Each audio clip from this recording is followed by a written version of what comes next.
Et si je vous disais que vous vous plantez depuis le départ, vous pilotez vos campagnes publicitaires au coup par lead, et je pense qu'aujourd'hui c'est la plus grosse erreur de votre business, elle vous coûte des milliers d'euros tous les mois. Il y a quelques semaines dans mon mastermind qui regroupe les meilleurs entrepreneurs du web francophone, j'ai eu l'occasion d'avoir en conférence Johan Elias, qui est le fondateur de l'agence DAC. L'agence DAC, c'est une agence qui est spécialisée dans le media buying sur Google Ads et qui fait partie du top 3 des Google Partners en France. Personnellement, je travaille avec Johan depuis plus de 10 ans. Il est intervenu sur la majorité de mes business et en plus d'être devenu un ami, c'est un entrepreneur incroyable. Dans cette conférence, Johan nous explique comment le fait de piloter ses campagnes au CPL plutôt qu'au ROS est une énorme erreur. Que ce soit pour Google ou que ce soit pour Meta, la logique est la même. Vaut mieux avoir de bons prospects que de prospects pas chers. Cette chose-là, j'imagine que vous la comprenez, mais vous allez avoir besoin de plus d'explications. Donc je vous propose de faire fuiter cette conférence, de vous donner accès à cette conférence, alors que normalement, elle était vraiment exclusive pour les membres de mon mastermind qui ont payé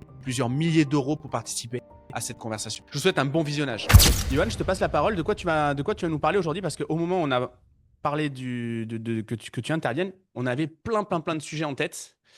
Parce que une fois qu'on a compris que Google était important dans nos écosystèmes, on s'en passe plus. Mais il y a quand même un temps. C'est pas dans l'industrie en fait Google. Ça le devient de plus en plus. Mais c'était la lead gen via Google, c'était quand même pas trop dans les mœurs il y a encore quelques années. Déjà pourquoi les gens ils vont plus vers Meta que vers Google dans nos industries de la formation? Et ben alors ça, c'est une question que je me pose, mais encore en fait, hein. C'est-à-dire qu'effectivement, quand tu parles à des infopreneurs, ils sont tous en mode méta, Insta, méta, Insta. Et YouTube commence à arriver. Le search, tout doucement, arrive aussi. Les gens ne pensaient pas que ils vendent une formation pour devenir marchand de biens. Ils se disent pas, tiens, je vais acheter le mot-clé formation marchand de biens. Ça devrait quand même être la base, même avant de faire du méta. Ou acheter leur propre marque sur Google. Et c'est typique à votre secteur parce que moi, pour le coup, ça fait 15 ans que je fais du media buying sur tous les secteurs. Un vendeur de poêle à bois, il va aller d'abord faire du search avant d'aller essayer de vendre sur Meta. Donc, c'est vraiment typique de votre secteur et donc c'est assez rigolo de voir cet effet. Mais donc, du coup, l'idée aujourd'hui, ça va être de vous parler de comment vous pouvez piloter vos campagnes, à la manière d'un site e-commerce, en fait. L'idée, c'est d'essayer d'arrêter de piloter juste au lead et d'aller chercher des ventes, et en utilisant toutes les étapes de votre funnel.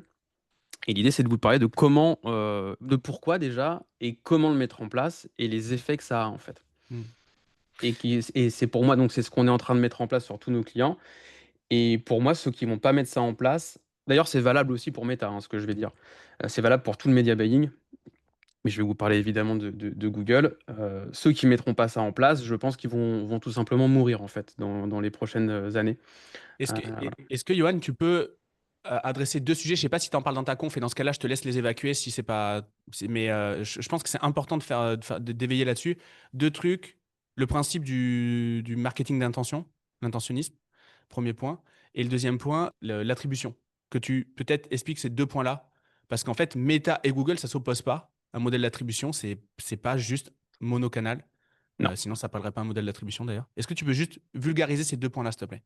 Ok, alors le premier point, donc il y a deux types de marketing. Il y a le marketing d'interruption et le marketing d'intention. Le marketing d'interruption, c'est ce que vous faites tous sur Meta, en fait. C'est la personne est en train de regarder son fil d'actu, son Insta, et vous allez l'interrompre en lui proposant un contenu, souvent en rapport avec ce qu'il est en train de regarder ou en rapport avec ce qu'il fait, c'est-à-dire ou ce qu'il est. Donc, il est entrepreneur, vous lui avez montré une vidéo sur comment scaler ses ventes, comment closer. Ça, c'est du marketing d'interruption. C'est Meta, c'est YouTube Ads. Et après, il y a le marketing d'intention qui est très peu fait par les infopreneurs. Alors, tout le monde ne peut pas le faire, mais le marketing d'intention, c'est je vais aller cibler les gens qui sont en train de me chercher. C'est l'exemple que je donnais tout à l'heure. Formation marchand de biens, formation closing, comment devenir closer. Tous ces mots-clés-là, ce sont des gens qui sont en train de vous chercher et pareil, donc ça va être tout l'objet de cette conférence, du coup, donc j'en parle pas de ça, intention, machin, mais là, du coup, de faire cette introduction là-dessus, c'est cool, c'est que sur du marketing d'interruption, vous allez souvent payer vos leads 2, 3, 4, 5, 6 euros sur Meta et peut-être 10, 12, 15 euros sur YouTube. Sauf que les leads que vous allez payer en marketing d'intention, des gens qui cherchent, peut-être que les leads vont être à 20, 30, 40 euros. Donc si vous pilotez juste au lead, tout le monde a le même réflexe. Ah putain, c'est trop cher. Le search, je fais pas de search, je vais faire du méta, ça coûte 5 euros, c'est trop bien. YouTube, c'est de la merde, ça coûte 10 euros, c'est 2 fois plus cher, je fais pas. Et nous, l'idée de notre modèle qu'on a monté, c'est de se dire non, mais on s'en fout du prix du lead. Même si tu payes 200 euros ton lead, si tu as 100% de taux de transfo, ça fait 200 euros la vente. Et donc, du coup, l'idée, c'est de pouvoir. Et donc, justement, je switch sur le deuxième sujet de l'attribution. Avoir des outils d'attribution, donc type Airos, HubSpot, où il y en a plein d'autres, même juste GA4 en gratuit, hein, ça va vous permettre de voir qu'il y a des touch points entre les différentes sources, qu'une personne va vous voir sur Facebook, puis vous voir sur YouTube, puis va taper un mot-clé, va taper Julien Voison parce qu'il l'a vu sur Facebook, et là, il va cliquer sur son SEO ou sur son SIA pour aller convertir. Il y a du multi-touch point, et ça, il faut l'avoir en tête quand vous faites vos campagnes. Et les médias sont tous complémentaires. C'est-à-dire que si on vous voit sur YouTube, sur Facebook et sur du search, 1 plus 1 égale 3. C'est-à-dire que ça va faire un effet de levier que si on vous voit que sur un seul et même média. D'autant plus que les audiences sont souvent différentes entre les médias. Donc c'est bien d'être partout. Et d'utiliser des modèles d'attribution pour aller vraiment voir le poids de chaque canal, puisque chaque canal a une mesure qui est propre à lui. Et évidemment, une personne qui va faire un clic sur Facebook, un clic sur Google et un clic sur Twitter, et qu'il y a une conversion derrière, les trois moteurs vont tous remonter une conversion puisqu'il y a eu un clic durant le chemin. Donc c'est Mhm. bien d'avoir un modèle pour voir, OK, qui a contribué. C'est comme au foot, qui c'est qui a fait la passe, qui c'est qui a refait la passe à l'attaquant et qui c'est qui a marqué en fait. C'est celui qui a pris le ballon à Initiateur, l'adversaire buteur. qui prend la vente, ou c'est celui qui a Parce mis le qu'une but? nouvelle ad. Je sais pas qui a pris la parole. Ça a coupé. Ah, non, ça se voit pas. Ah, c'est Jérémy. Hop, je coupe. Censure. Allez. Très bien. Voilà pour ça pour le propos introductif. Très bien. Merci, Johan. Normalement, t'as le droit de partage. Je te laisse. Tu Allez, dois pouvoir partager ton donc écran. on y va. Euh, vous me coupez. Comment je vais mettre mon écran? Je vais le Si mettre tu veux, là. si tu veux, je prends le chat. Si tu veux, je prends le chat. Voilà, tu prends le chat, vous me coupez si jamais c'est pas clair, si je vais trop vite, si c'est chiant, vous voyez mon écran? Yes, c'est bon, on est bon. Ok, alors petit disclaimer, c'est pas moi qui ai fait la presse, donc il y a des petites blagues avec des photos de moi. Donc j'ai vu ça tout à l'heure avec de l'IA, donc vous allez sûrement rigoler. Donc voilà, donc l'idée c'est de passer de la quantité à la qualité et de piloter la génération de leads avec de la valeur. C'est-à-dire c'est plus de se dire moi je veux ça c'est un discours que j'entends tous les jours. Putain, moi je veux 2000 leads ce mois-ci à 5 euros. Ah ouais, mais non, mais on s'en fout en fait. Moi, je vais te les envoyer, tes 2000 leads à 5 euros, mais ils vont être au Cameroun en fait. Donc on s'en fout. L'idée, c'est d'aller chercher de la valeur et d'aller chercher des ventes. Euh, alors, ah oui, mais vous voyez ça, non? Ouais. Ouais, hop, on va l'enlever, on va le mettre là. Voilà, donc le CPL, aujourd'hui, tout le monde, enfin tout le monde, beaucoup pilotent au CPL. C'est-à-dire qu'ils sont en train d'essayer d'avoir le CPL, le coût par lead, le plus bas possible. Et ce qu'on remarque, c'est qu'évidemment, il y a une pression concurrentielle qui est de plus en plus forte et que le coût au lead grimpe partout. La concurrence est partout. Les audiences qualitatives sont assez saturées. Et donc, on voit que les CPL montent et que toutes les campagnes, quand elles sont au CPL, elles vont évidemment se concentrer, ce qui est logique, sur les CPL les moins chers et sur les leads les moins qualifiés, puisque ce sont ceux qui coûtent le moins cher. Et donc, une fois que vous avez dit à votre algorithme, moi je veux du CPL pas cher et je veux du lead pas cher, là, c'est un cercle vicieux. Parce qu'en fait, l'algorithme, il va aller se concentrer sur les audiences qui permettent d'avoir du lead pas cher. Et probablement, souvent, sur la plupart des marchés, ce sont les leads les moins qualifiés. Donc, on donne un signal à l'algorithme de va chercher des leads pas chers, donc peu qualifiés, et lui, il continue. Et c'est un cercle vicieux. Et on ne fait que avoir des leads pas chers. Un formulaire qui est rempli sur un site ne veut pas dire un client derrière, ne veut pas dire un call. Donc il faut essayer d'arrêter, il faut sortir de ce prisme de ça. C'est comme si en e-commerce, on disait moi je veux piloter à la personne qui regarde deux ou trois produits. Ou je vais piloter à l'ajout panier. Le mec, s'il ajoute au panier, ça ne veut pas dire qu'il va acheter. Comment je fais pour aller à celle d'après? Ah, merde, ok. Donc l'idée, c'est de se... Alors, on a fait exprès de mettre pas mal de texte. C'est pas ultra digeste, mais c'est parce que vu que la presse, elle est enregistrée, qu'après, on va vous l'envoyer pour que vous puissiez la réutiliser et vraiment, voilà, pour que ce soit assez clair, parce que c'est quand même des sujets assez complexes. Donc, euh, voilà, l'idée, c'est qu'en lead gen, on s'arrête beaucoup trop souvent au formulaire rempli, sans savoir si ce lead-là, il est qualifié et si derrière, il va faire des ventes. Euh, voilà, un formulaire qui est rempli ne va pas garantir une qualité ni un potentiel de vente derrière. On donne de mauvais indicateurs à l'algorithme et du coup, on n'est pas aligné avec ses KPI business. Son KPI business final, c'est quand même le chiffre d'affaires et le retour sur investissement final, ce que vous allez toucher en oseille sur votre compte bancaire. Donc l'idée, c'est de réaligner les KPI de mesure, les KPI et ce que vous allez donner à manger à vos algorithmes pour aller chercher du business et pas juste des contacts. Donc là, il y a quand même des limites à ça. C'est que l'idée, ce serait de se dire, bon, bah, je vais piloter à la vente finale. Sauf que ça, c'est compliqué. Pourquoi c'est compliqué? Parce que l'avantage de piloter au lead, c'est qu'il y a énormément de data. On va faire 400, 500, 600 leads par mois. Et là, les algorithmes, ils adorent parce qu'ils ont à bouffer. Piloter à la vente, c'est beaucoup plus compliqué. Pourquoi? Parce que à la vente finale, uniquement à la vente finale, c'est très compliqué parce que vous avez tous des cycles de vente qui sont assez longs. Vous allez choper un lead, vous allez le nurturer, vous allez lui envoyer des mails, ensuite vous allez prendre un call, vous allez faire le machin. C'est long. Donc du coup, piloter à la vente, il n'y a pas assez de data, l'algorithme se perd et vous risquez de ne pas pouvoir piloter à la vente. Et surtout, des fois, c'est un peu compliqué à remonter dans les plateformes. Donc l'idée, c'est d'avoir un modèle intermédiaire, prédictif, modifiable en temps réel, où vous allez aller trouver le meilleur entre ces deux mondes, entre le pilotage au lead qui vous envoie des leads pourris et le pilotage à la vente qui finalement vous envoie pas grand-chose parce que vous n'avez pas assez de data. Donc là, l'idée, c'est de ne pas aller chercher des leads, c'est d'aller chercher du chiffre. Et du chiffre, c'est du chiffre qui va être fictif. L'idée, c'est quoi? C'est d'aller prendre chacune des étapes de votre business et d'aller donner une valeur à chacune des étapes de votre business. Je vais prendre un exemple, je vais reprendre mon vendeur de poêle à bois, parce que c'est là-dessus qu'on a commencé à faire ça il y a 5 ans. Il allait chercher des leads.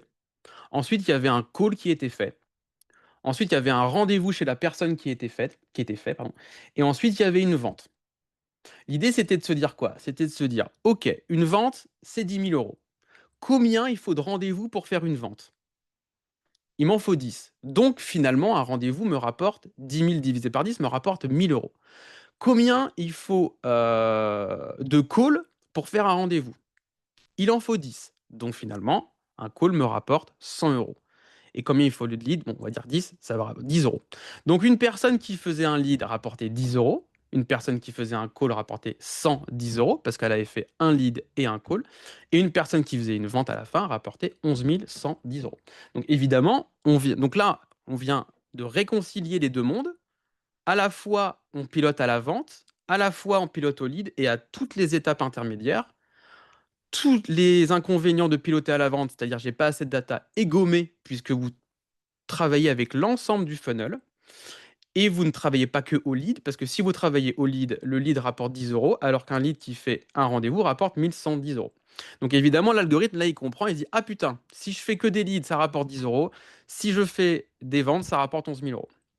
Donc, on a le meilleur des deux mondes. Et là, après, on peut piloter, non plus au CPL, mais à ce qu'on appelle le Target ROAS, Target Return on Ad Spend.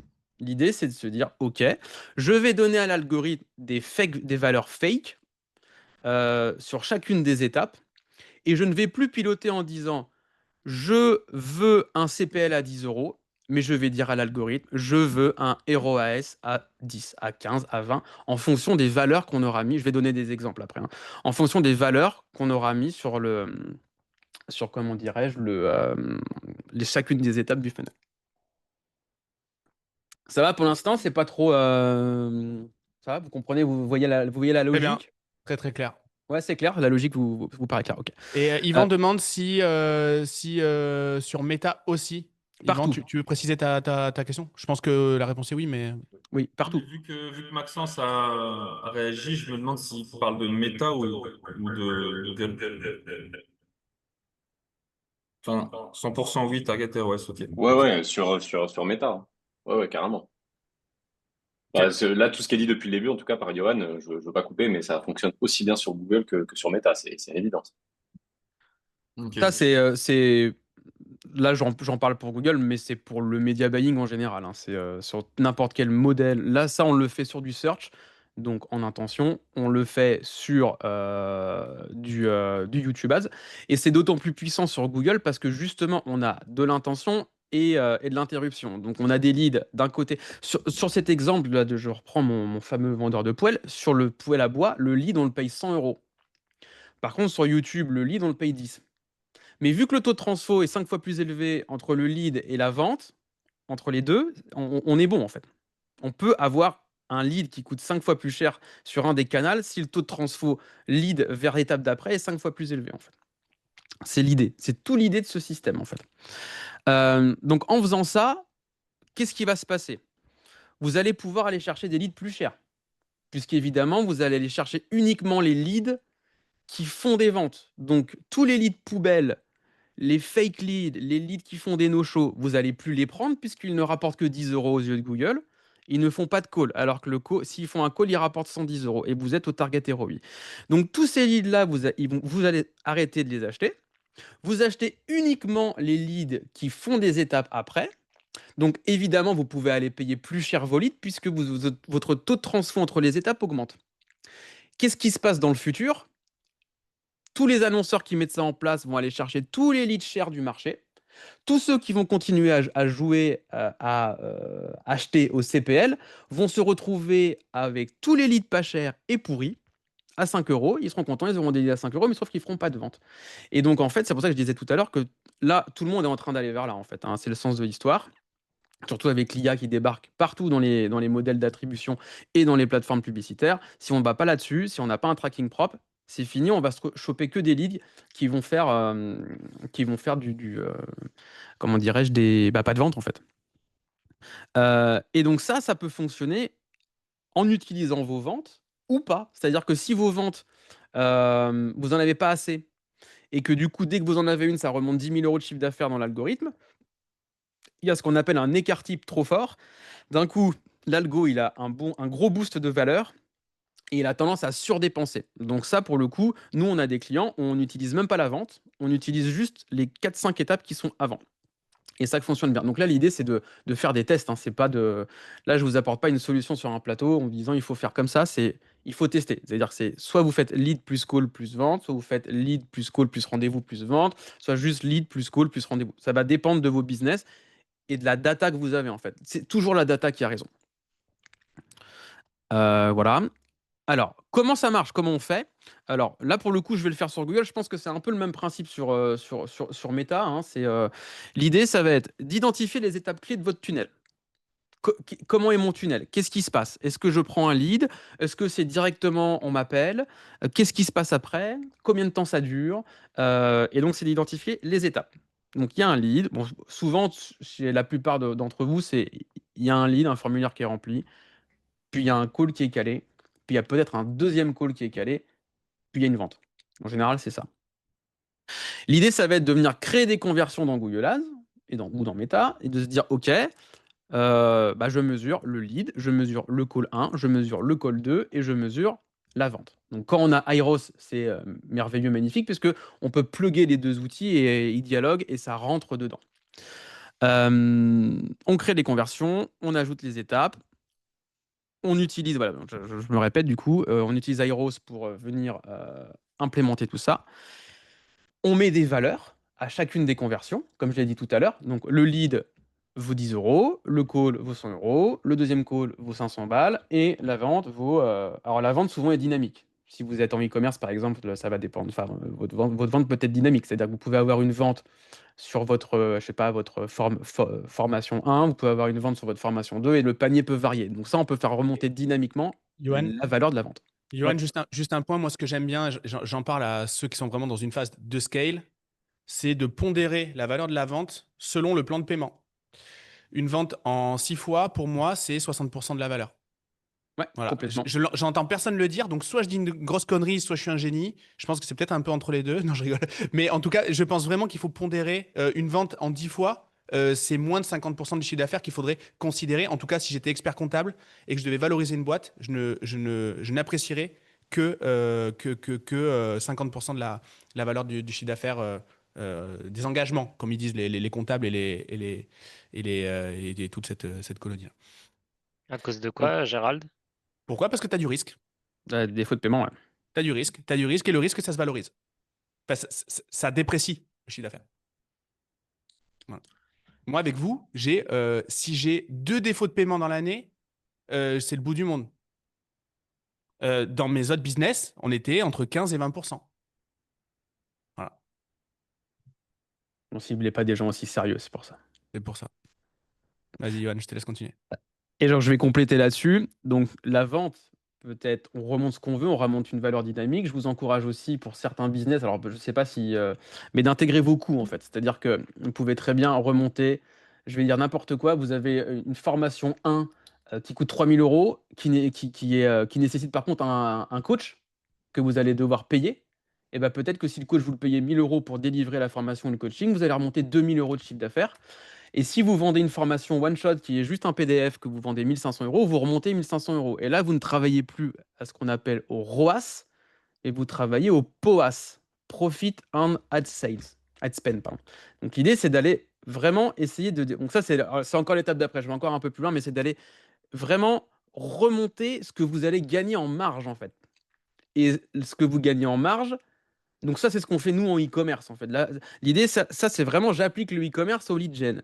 Un produit qu'on achète 100 euros, qu'on revend 50 euros, qu'on revend 150 euros, on a 50 euros de marge. Un produit qu'on achète 100 euros, qu'on revend 200 euros, on a 100 euros de marge. Bon, bah nous, on remonte 50 et 100. On remonte pas le même chiffre d'affaires. Et ça permet de vraiment piloter au profit et non plus au chiffre d'affaires. Ça, c'est l'étape d'après, quand vous connaissez parfaitement vos structures de coûts par type de formation que vous vendez.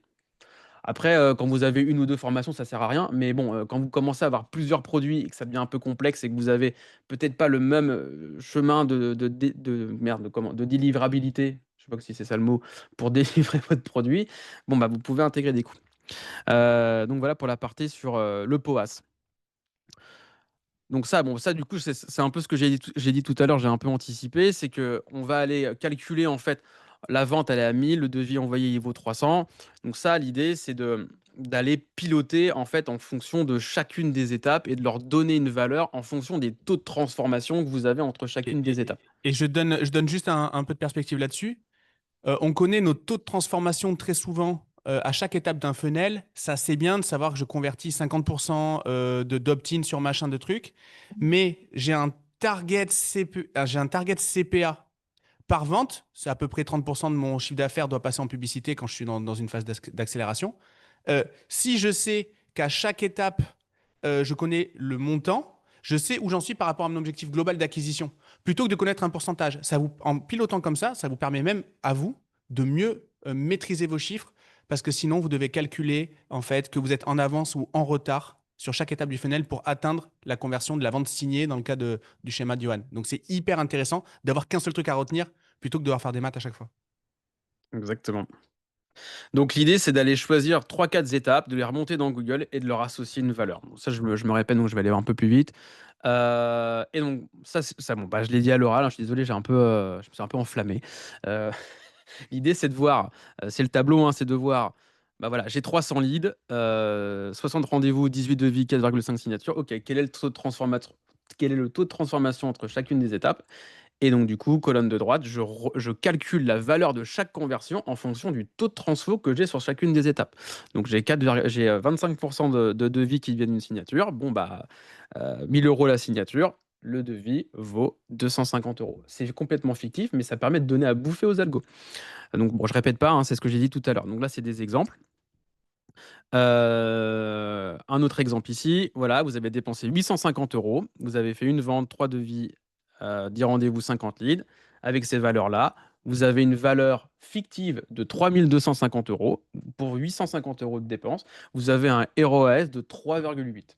Donc là, l'idée, c'est qu'au lieu de piloter au lead et de dire je veux un lead à 15 euros à peu près à la louche, c'est de dire je veux un target ROAS à 4 en fait. Et là, l'algorithme, qu'est-ce qu'il va faire? Si je veux, dans cet exemple, il va aller chercher des leads qui ont tendance à faire des rendez-vous, des devis et des ventes, puisque dans cet exemple ici, un internaute qui fait une vente va rapporter 1250 plus 75 plus 15.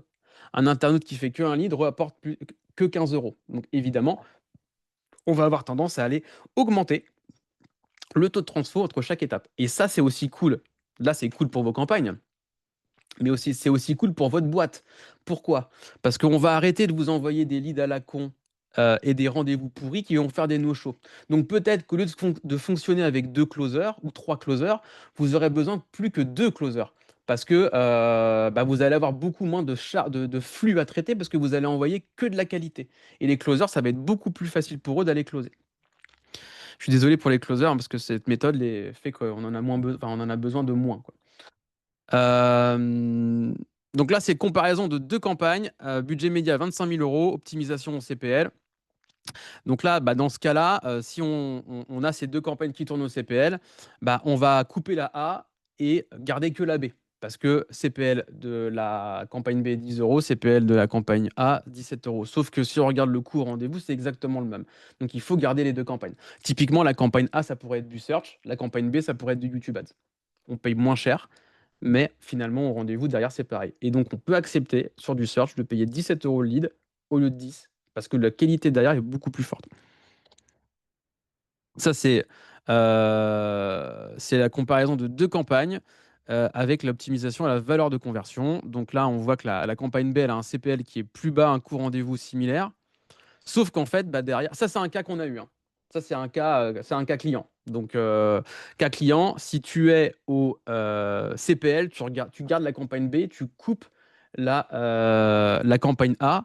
Sauf qu'en fait, la campagne A, elle a fait 26 ventes, elle a rapporté 62 000 euros. Et la campagne B, pour le même budget, elle a fait 2 ventes à 4 800 euros. Donc, si tu pilotes au lead, tu vas te concentrer uniquement sur la campagne B et tu vas perdre de l'oseille. Tu as un ROI à 0,2 réel.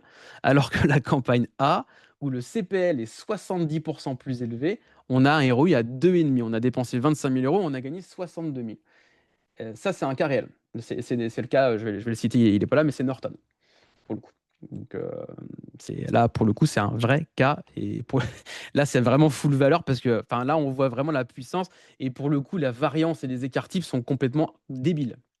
Parce qu'en fait, ce n'étaient pas les bonnes audiences qui étaient ciblées dans la campagne B. Sauf que ces audiences-là coûtaient pas cher. Donc les avantages, moi je vais aller vite là-dessus parce que je pense que vous avez compris les avantages, hein. Les avantages, c'est que vous allez aller donner à bouffer à l'algorithme, à l'intelligence artificielle. Elle va savoir exactement qui elle doit cibler, elle va bombarder dessus. Ce sera que vous qui va être sur les audiences intéressantes. Vous allez payer vos leads un peu plus cher, mais vous allez vraiment piloter au retour sur investissement et chaque euro investi sera pour votre business final qui est votre vente et pas juste pour aller chercher des leads poubelles.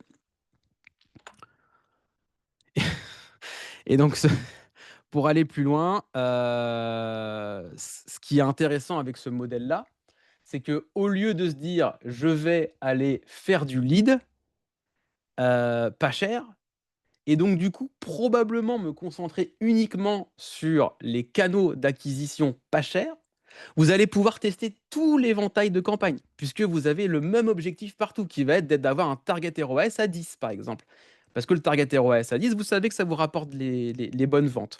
Et donc là, vous pouvez tester du PMax, c'est qui est une grosse campagne Google, du YouTube Ads, du Search, du Display, du Gmail, du Demand Gen. Et c'est pareil sur Meta, vous pouvez aller partout, parce que vous avez une base qui vous permet d'aller chercher du lead peut-être un coup à 10 euros, un coup à 50 euros. Mais vu que les différentiels de taux de transfo sont là, ça vous permet d'aller jusqu'au bout du funnel. Et donc, vous avez toujours une bonne maîtrise du retour sur investissement. Il manque le cigare sur la photo. Alors du coup, ça c'est toujours pareil. C'est ouais, mais putain, mais c'est dur, mais c'est chiant, ouais, c'est compliqué. Oui, c'est compliqué. On n'a pas de CRM, c'est trop technique, on n'a pas les taux de transfo, on préfère avoir plus de leads. Voilà. Ça, c'est les objections, nous, qu'on a tout le temps. Donc, euh, Zapier, Airos pour remonter les données, ça c'est très simple, c'est 3 clics, hein, on remonte les données directement dans l'interface. GA4 permet de le faire aussi de manière gratuite, c'est un peu plus technique, mais ça le fait. Avec Alice Richer qui est partie, mais enfin, c'est fait avec GA4 pour le coup. Euh, on n'est pas obligé d'être des chirurgiens de la data pour savoir quel est le chiffre d'affaires de chaque étape. Au début, on peut juste l'estimer. L'idée, c'est de commencer en fait. C'est de se dire, OK, bon, bah, à la louche, quand j'ai 100 leads, j'ai 10 calls. OK, j'ai 10% de transfert entre les deux étapes. Donc, je donne une valeur. Et pareil, sur les étapes d'après. L'idée, c'est pas que ce soit à l'euro près, c'est de commencer. Et après, c'est de modifier en fait au fur et à mesure. Parce que plus on va affiner au fur et à mesure et on va avoir les taux de transfo plus précis entre les étapes et on va pouvoir modifier les valeurs de chaque étape. Et on peut le modifier en temps réel. C'est ça qui est vachement intéressant. Donc ça, c'est un cas concret qu'on a eu. C'était la Tudigo, la boîte de Bordeaux là, qui fait de l'investissement. Eux, Yoann, en fait, pour info, Yoann, il te reste 9 minutes, si c'est OK pour toi. il reste 2 slides. OK, parfait. Donc on est largement bon.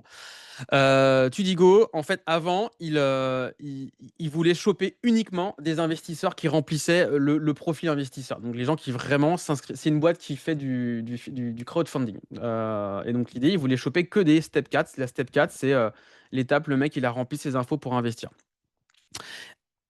Il faisait que ça. Donc, il donnait aucune valeur avant, aucune valeur après. Sauf qu'il y a 7 steps pour faire la conversion. Donc, ce qu'on a fait, nous, c'est qu'on a donné une valeur à chacune des steps et on a fait des tests pour voir quel était le meilleur triptyque de steps. On a branché HubSpot, on a mis en place des campagnes, branding, hors marque. Et donc, du coup, on a été chercher les étapes d'après jusqu'à l'investissement final, la personne qui met de l'oseille vraiment, pas juste qui remplit, mais qui met de l'oseille, et les étapes d'avant, le mec qui s'inscrit sur la plateforme. Résultat, le coût par step, donc le coût au lead, il a augmenté, il est passé de 45 à 50 euros, sauf que maintenant, 50% des conversions étaient sur le hors-marque et plus sur la marque, parce qu'ils étaient que sur la marque. Ils n'allaient que sur la marque, puisqu'il n'y avait que ça qui était pas cher du coup.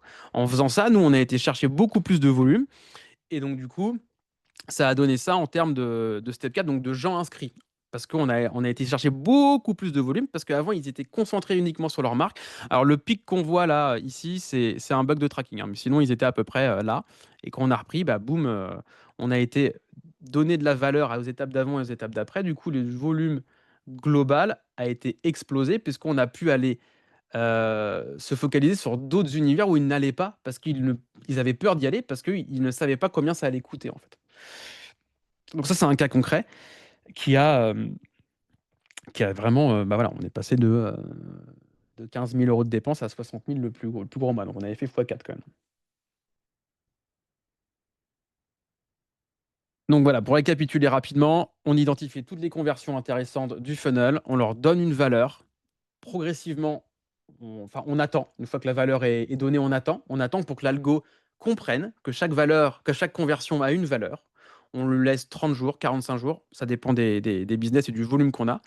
Et une fois que l'algorithme a compris, on va pouvoir analyser et dire, OK, là, ça fait 30 jours que ça tourne, que les valeurs tournent. J'ai un retour sur investissement à 3,5. OK, je passe toutes mes campagnes au target ROI et je lui demande de faire du 4. Puisqu'il a eu les datas pendant 30 jours, il est à 3,5, il va très facilement passer à 4 en utilisant vraiment les datas qu'il a. Et là, comme ça, on va aller augmenter son retour sur investissement et augmenter toutes les taux de transfo entre les étapes. Ouais, après, pour aller plus loin, on peut vraiment aller sur les données très fines en fonction de la géographie, en fonction du mec s'il vient du mobile ou pas. Mais ça, ça va peut-être un peu trop loin. Là, je vais pas m'éterniser là-dessus. Voilà. On, on a une question, Yoann. Déjà, merci beaucoup. C'était vraiment, vraiment, vraiment top. Attends, je vais juste couper ton partage. C'était vraiment bien. On a une question sur comment tu traques si tu as une sortie, tu as une rupture de média, dans le sens où un Webi, c'est un virement, etc. Moi, je me rappelle qu'à l'époque de WordPress Hero, HubSpot nous permettait de remonter le truc parce qu'on passait par le CPF. Donc, le CPF ou le virement, c'est la même chose. C'est rupture de médias. Comment toi, tu gères ça? Comment tu remontes la data? Comment tu traques la conversion? Comment tu renourris le pixel? Alors, dans le Si cas de la Webel, conversion, elle se fait si la conversion, elle se fait par virement ou par CPF ou équivalent. ah bah là, si tu es sur du Aeros ou que tu as, tu traques en fait parce que tu as dans ton CRM, tu as la trace du Gclead, la personne identifiée Ok. comme venant de Google de telle campagne à telle heure, machin. Si le mec fait un virement dans Aeros, dans le CRM, Ouais. c'est un plus un en conversion et en chiffre d'affaires et ça remonte quoi. Ok. Bah, nous, à l'époque, ça n'existait pas Eros, c'était HubSpot, mais oui. Ok. HubSpot, pareil. HubSpot, Ouais. pareil. Là, pour te donner, je reprends le poêle à bois, hein, il y a un rendez-vous physique qui se fait, hein. Donc là, on sort complètement d'Internet. Il y a un rendez-vous physique. Bonjour, le mec il signe au rendez-vous physique. Et c'est après, les mecs remplissent dans le CRM, ça remonte dans HubSpot, ça remonte dans Google Ads. Donc Ok, là, on clair. va vraiment. Il se passe même. Voilà, il se passe 45 jours et ça remonte après via le. Faut juste qu'après, les commerciaux fassent leur taf et remplissent bien le CRM pour dire OK, ce prospect qui vient de Google Ads ou qui a cliqué sur telle annonce, boum, il a ensuite fait une vente. Parce qu'il y a le Gclead et que donc, du coup, on n'est plus à travers technologie cookies, etc., qui sont des technologies périssables. Très Exactement. clair. Mais du coup, excuse-moi, Johan, mais comment tu fais, du coup, vu que c'est toi qui remplis à la main, il y a pas de cookie, rien, c'est juste avec le nom, prénom, l'email, comment tu retrieves le truc? Ah bah, quand tu passes par Aeros ou un HubSpot, il y a les trackers en fait. Tu as des Ouais. trackers HubSpot les HSA là, qui font que tu traques et que la personne, enfin HubSpot sait que la personne vient de telle campagne qui est une campagne Ok, Google Ads et après elle garde ça en mémoire et ça va jusqu'au bout quoi. C'est un ok, donc tu paramètre en trouves get, en fait. son lead, quoi. C'est un paramètre en get qui passe Gaspard et qui est enregistré dans le CRM. Mais ok, donc en gros, mais je veux dire, manuellement, tu dis à ton closer, retrouve le client, sa ligne de lead de contact dans Aeros et attribue-lui une vente. Ah bah oui, après ouais, il faut que les closers ils puissent faire le boulot d'aller De les retrouver remplir. manuellement. Ok, Robert machin, il a converti, boum, Ok, plus un et ça. Ouais, ouais, il y a quand même un travail humain derrière du ok. closer Ouais. qui doit aller. Après, tu as certains outils qui le font en automatique. Je pense à Salesforce. Normalement, c'est assez automatisé. Moi, ça coûte Voilà le prix. blinde. Voilà. Mais oui, oui, il y a quand même il faut traquer les gens et savoir qu'ils ont bien été jusqu'à la fin de l'étape, quoi. Ok, ok. En fait, ça s'appelle, enfin, ces outils-là se basent sur ce qu'on appelle le fingerprint, donc votre empreinte digitale, qui est une association de plusieurs arguments. Il va prendre l'email, le cookie, la géoloc, le navigateur, bref, plein d'arguments qui font que, il va essayer de vous identifier au maximum, vous différencier comme étant le seul internaute sur Internet à avoir ces propriétés-là. Et du coup, même si vous passez par du VPN ou quoi, franchement, c'est assez bluffant. Il peut vraiment vous détecter. Même en multi-device, du coup, hein, parce que du coup, il n'utilise pas que le Ouais, cookie, ouais. que tous ces trucs-là. Il arrive à faire du multi-device pour le même utilisateur. Par contre, RGPD, RG on n'en quoi? parle pas. Je connais pas. Il y a pas Nicolas Richer, donc on s'en fout. On n'est pas obligé de parler de RGPD aujourd'hui. Profitez-en tant Ouais, qu'ils c'est ça. ne sont pas dans le visa. Jérém, t'as levé la main? Ouais, c'était juste pour tout ce qui était remontée de data. Nous, on a le CRM donc, qui est sur Monday. Monday traque les calls, d'où ils viennent grâce au tag Aeros. Si la personne elle l'achète, il y a un virement qui est fait au support. Le support vérifie si les adresses email elles coïncident, remonte dans Monday, qui remonte dans Aeros. Et donc, on a une intégration à 90% automatique qui fait que on sait exactement quel virement vient de quelle campagne en temps réel quasiment. Et sauf erreur, hein, 90% de remontée, ça suffit largement pour avoir de la data. Hein. Ah, Mm. Il faut pas moi, qu'on soit giga, parce que déjà, enfin, nous, on partait toujours sur 30% d'erreurs acceptables. Tu te rappelles, Johan, bah, avec Baptiste, on regardait toujours ce truc-là.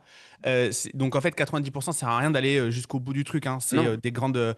Si l'erreur est constante, mathématiquement, ça tient. Exactement. L'idée, c'est de ne pas avoir de variance. Mais si vous remontez même 80% ou 70% de vos ventes, vous pouvez travailler en fait, hein, parce que c'est clairement quali. Vous appliquez juste un ratio sur votre target ROI en se disant, OK, je veux 3 de ROI. Bon, bah, je remonte 70%, je vais viser 2,5, quoi, parce que je sais que je remonte pas tout. Et ça, c'est sur tous les business, hein. En e-commerce pur, on remonte pas toutes les ventes, hein, parce que y a des gens qui refusent les cookies, il y a des gens qui sont intraçables. Donc, on sait qu'un 4 de ROI sur du e-com, c'est un 5 en réalité. Yvan, je crois que c'était à toi de te poser la question. Ouais, bah merci beaucoup pour la conf. Donc nous, que ce soit Heroes ou RedTrack, sur les calls et tout, on était plutôt aware de tout ça. Sur les ventes et les virements, comme je le disais, notre tech, il disait ouais, mais les ventes, c'est impossible. Je dis vas-y, fais-lui remplir un formulaire, démerde-toi, faut que ça remonte. Donc là, j'ai la réponse à mes questions, c'est top. Et pour compléter enfin, questionner ce que dit du coup Jérémy, est-ce que la vente remonte automatiquement? Parce que moi, je veux pas que les gars doivent aller dans Airos la remplir, et apparemment, ça peut se faire automatiquement de Monday à Airos. Deuxième question, combien il faut de ventes selon toi, chez Google en tout cas, est-ce que c'est 10, 100, 500, pour qu'on puisse commencer à jouer avec ça? En gros, quand est-ce qu'on sort de la période d'apprentissage, quoi, hein, l'équivalent chez Meta, quoi. C'est ça que tu veux, Ouais, Yvan? et on est bien d'accord que Monday Airos ou GHL vers Airos ou peu importe vers Airos, c'est bien possible sans que les sales doivent aller dans Airos. Alors, je laisse peut-être Jérémy répondre à la première question sur Airos et moi je répondrai à la deuxième. Nous, de toute façon, il y a le CMO qui a accès à Aeros, le Head of Sales a accès à Aeros et toute l'équipe support a accès à Aeros. Donc, c'est eux qui bossent tous ensemble. Mais quand une vente elle est faite chez nous, elle est mise dans Slack. Quand on onboard la personne, c'est automatiquement mis dans le CRM. Et ensuite, on fait coïncider avec Aeros si besoin. Mais nous, il y a des étapes humaines quasiment partout, quoi. Vincent, peut-être que tu peux. Je vois que tu as pris la parole, mais c'est toi qui le configure chez nous, ça. Donc, comment tu gères? Ouais, bah même pour des clients, hein. Quand on me demande de faire monter les ventes Aeros, ça part du CRM souvent, dans Aeros, pardon. Ça part du CRM, je la pierre, ça va chercher la personne qui est dans Aeros, ou ça la crée s'il n'existe pas, et puis ça met la vente et le montant de la vente. Et avec ça, vu que je travaille avec Pauline, Annabelle de chez Johan, ça leur suffit largement apparemment. On fait remonter les no-shows, on fait remonter les calls pas quali, les calls qui ont été faits, etc. Mais avec du Zapier, ou Make, hein. Je suis un ancien, moi, je suis encore avec Zapier. Tout est possible. Avec Zapier, c'est incroyable. C'est sûr que si vous n'avez pas Airos, vous pouvez bosser avec Zapier, hein. Le CRM, Zapier, Google Sheet, le Gclead, ça marche. C'est compliqué, hein, mais ça fonctionne. Il n'y a pas besoin. Airos, HubSpot, c'est incroyable, ça facilite la vie, mais on peut y arriver sans ça. Il n'y a pas besoin de ces outils-là. Par contre, voilà, il faut mettre les mains dans le cambouis, et être un peu technique et avoir un Vincent pour mettre ça en place. C'est ça. Souvent, le coût d'opportunité, on regarde le coût du logiciel, mais on regarde pas le coût de maintenance. Croyez-en, un vieux développeur, la maintenance, c'est pas gratuit, hein. Ça coûte énormément d'argent pour les boîtes. Et même si on est sur du no-code et des trucs qui s'automatisent, qui se bouffent les uns les autres presque par magie, c'est un vrai coût, hein. C'est un vrai coût. Donc, vaut mieux peut-être parfois payer une licence, peut-être 1000 balles de plus par an, mais éviter d'avoir à payer un mec 1000 balles tous les mois pour faire la maintenance de ce truc-là. Enfin, moi, c'est ma logique assez paysanne, mais je pense que c'est à considérer. Et pour la question d'Yvan, donc c'est une très bonne question. Là, ça va être du cas par cas. C'est à partir de combien de ventes tu peux dans Google piloter. Alors nous, on a fait beaucoup de tests du coup. S'il y a moins de 15 ventes par mois, ça faut pas. Si la valeur de la vente est énorme, faut pas. C'est-à-dire que c'est trop dangereux. En fait, il faut pas qu'il y ait un écart type énorme. C'est-à-dire que imaginons que tous les jours, tu fais 10 calls, non, ouais, tu fais 100 leads, 10 calls. Ok, ça te rapporte en valeur, ça te rapporte peut-être 10 000 euros. Si tous les jours, tu as 10 000, 12 000, 15 000, 8 000, et que d'un coup, tu fais deux ventes à 20 000 euros et que tu remontes d'un coup 50 000 euros de chiffre d'affaires, l'algorithme, il est là, oh putain, ça cartonne. Et là, boum, il accélère et il te fait dépenser énormément de thunes. Donc, je ne sais pas si ça marche pareil sur Meta, mais nous, on a remarqué ça quand même, c'est que s'il y a une variance trop forte dans le chiffre d'affaires qui est remonté et que ton ROI, qui était entre 8 et 15 tous les jours, passe d'un coup à 30 sur une journée, Google, il se dit, putain, ils ont de l'oseille, vas-y, on arrose. Et alors, encore sur du search, ça va. Mais sur toutes les campagnes d'interruption, ça peut être énorme. Ça peut être vraiment le budget qui explose d'un coup. Et le lendemain, ton ROI est à 2, en fait. Parce qu'il s'est dit, putain, ça a cartonné, donc on y va. Donc ce serait que sur du search, je dirais à partir de une dizaine de ventes, c'est OK. Sur le reste, d'ailleurs, Jérémy, je me rappelle qu'on n'avait pas mis les ventes, hein, sur tes campagnes parce que ça faisait trop de variance. Donc sinon, voilà. Si par contre le volume de vente est assez constant, que la valeur des ventes n'est pas très élevée par rapport à la valeur du call, on peut les mettre. En fait, plus le taux de closing va être élevé, plus la valeur du call va être élevée, plus on peut mettre les ventes en fait. Voilà. Je sais pas si c'est clair, je suis parti un peu dans les maths là quand même, mais Ouais, c'est plutôt clair. Merci. Trop bien. Merci beaucoup, Johan. C'était vraiment trop, avec trop plaisir. bien. Et j'étais en train de réfléchir à qui j'allais pouvoir envoyer cette conf parce que je pense qu'elle est full valeur et qu'elle va aider beaucoup de monde. Donc, je pense que je vais la découper et ça va être ton lead magnet, mon grand, parce que c'est vraiment trop, trop bien.